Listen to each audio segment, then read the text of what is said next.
بابەتی کارژێڕی و خزمەتگوزاریەکانی زانکۆ چەندین پرۆژە و کار و چالاکی تریشمان ئەنجامداوە کە لە ماوەی 6 مانگی ڕابردوو هەوڵێکی زۆرمان داوە بە تایبەت لەگەڵ دەست بەکاربوونی بەڕێز سەرۆکی زانکۆ. پێم خۆش بوو کە ئاماژە بە هەندێک لەو کار و چالاکیانە بکەم بۆ یەکەمیان وەکو چەسپاندنی بانجی سمارت یاخود زیرەک لە بۆ مامۆستا و فەرمانبەرانمان بۆ هاتنە ژوورەوە بۆ ڕۆکستنیان لە پرزگەکان. لە هەمان کاتدا ئەنجامدانی زیاتر لە 50 گەشتی زانستیە بۆ خوێندکارانی فاکەڵتیە جیاجیەکان بە تایبەتی فاکەڵتی پزیشکی، فاکەڵتی ئەندازیاری، فاکەڵتی یاسا و فاکەڵتی پەروەردە کە سەرجەم بوارە کە پراکتیکی و زانستیەکانی خوێندکاران لە هاتوچۆیان و لە کاروبارەکانیانی گرتوێتەوە.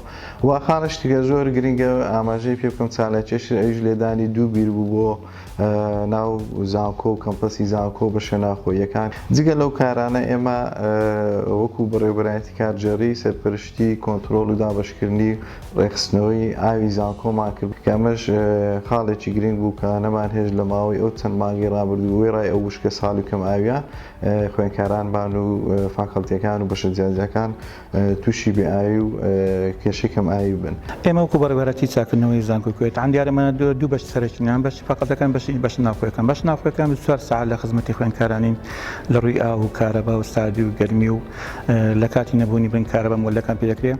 ئەو بەشی فاکەڵتەکانش بەردەوامی خزمەتمان کردووە لەو قەیرانی ئاوی بێکەمی نەمان هێشتا کێشە ئەومانە بێ من هەوڵمان لێداوە من هەوڵی زیاتر قوڵی زیاترمەدانەوە.